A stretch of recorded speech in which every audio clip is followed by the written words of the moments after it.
بسم اللہ الرحمن الرحیم۔ لائف لائٹ میں خوش آمدید۔ چشمِ فلک نے اپنے آبائی علاقوں، گھر بار، مال و اسباب اور لاتعداد عزیز و اقارب کی لاشیں چھوڑ کر انتہا پسند ہندوؤں اور سکھوں کے مسلح جتھوں کے ہاتھوں قتل عام سے بچنے کے لیے پاکستان میں پناہ لینے والے لاکھوں مہاجرین کا ایک طوفانی ریلا 1947 میں دیکھا۔ حکومت پاکستان نے شدید مشکلات اور کم وسائل کے باوجود اسے سنبھالا۔ عوام، خصوصاً پنجاب اور سندھ کے مسلمانوں نے لٹے پٹے لوگوں کی جس طرح مدد کی وہ اب تاریخ کا حصہ ہے۔ مہاجرین کا دوسرا بڑا سیلاب 4 اشرے قبل افغانستان سے آیا، جب غیر ملکی جارحیت اور خانہ جنگی سے بچنے کے لیے 45 لاکھ افغان سرحد عبور کر کے پاکستان میں داخل ہو گئے۔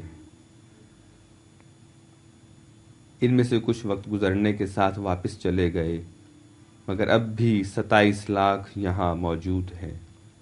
پاکستان اور اس کے عوام نے ان کی دل کھول کر مہمان نوازی کی، جس کا جائزہ لینے کے لیے پیر کو اسلام آباد میں پاکستان میں افغان مہاجرین کے قیام کے 40 سال کے موضوع پر عالمی کانفرنس منعقد ہوئی۔ کانفرنس سے خطاب کرتے ہوئے وزیر اعظم پاکستان عمران خان، اقوام متحدہ کے سیکریٹری جنرل اینٹونیو گوتریس اور دوسرے رہنماؤں نے مہاجرین کے حوالے سے پاکستان کے مسائل اور عالمی برادری کی ذمہ داریوں کا احاطہ کیا۔ وزیر اعظم نے کانفرنس کے شرکاء کو بتایا کہ پاکستان نے اس کے باوجود کہ گزشتہ کئی دہائیوں سے خود معاشی بحران کا شکار رہا ہے، لاکھوں افغان مہاجرین کو پناہ دی ہے۔ 9/11 کے واقعے کے بعد اسلامو فوبیا کے پرچار سے اسلام اور دہشت گردی کو ایک دوسرے کے ساتھ جوڑا گیا۔ پاکستان بھی دہشت گردی کا شکار ہوا۔ یہاں اب دہشت گردوں کے محفوظ ٹھکانے ختم ہو چکے ہیں، مگر لاکھوں افغان مہاجرین کی موجودگی میں انتہا پسندی ختم کرنے کی ضمانت نہیں دی جا سکتی۔ انہوں نے سوال کیا کہ مہاجرین کے کیمپوں سے چند ہزار عسکریت پسند کیسے پکڑے جا سکتے ہیں۔ وزیر اعظم نے بھارت میں امتناع قانون شہریت کے نفاذ کا ذکر کرتے ہوئے خدشہ ظاہر کیا کہ اس کے نتیجے میں پاکستان کو مہاجرین کے ایک نئے ریلے کا سامنا کرنا پڑ سکتا ہے، جس سے ہماری معیشت پر مزید بوجھ پڑے گا، اور عالمی برادری نے اس کا نوٹس نہ لیا تو اس سے دنیا کے امن کو بھی خطرہ لاحق ہو سکتا ہے۔ بھارت میں انتہا پسندی کی سوچ غالب آ چکی ہے اور 80 لاکھ کشمیری کئی ماہ سے محاصرے میں ہیں۔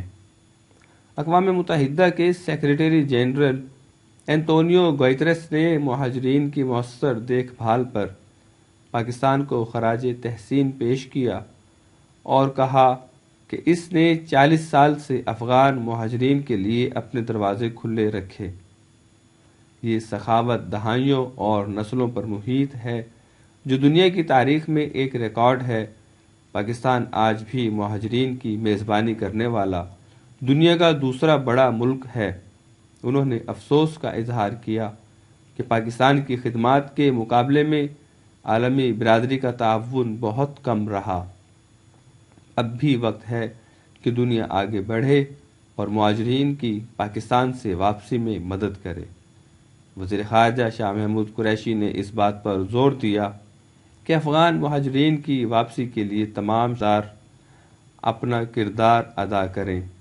اسلام آباد میں اس کانفرنس کے موقع پر کوئٹہ میں دہشت گردی کا ایک اور واقعہ ہوا، جس میں 2 پولیس اہلکاروں سمیت 8 افراد شہید ہو گئے۔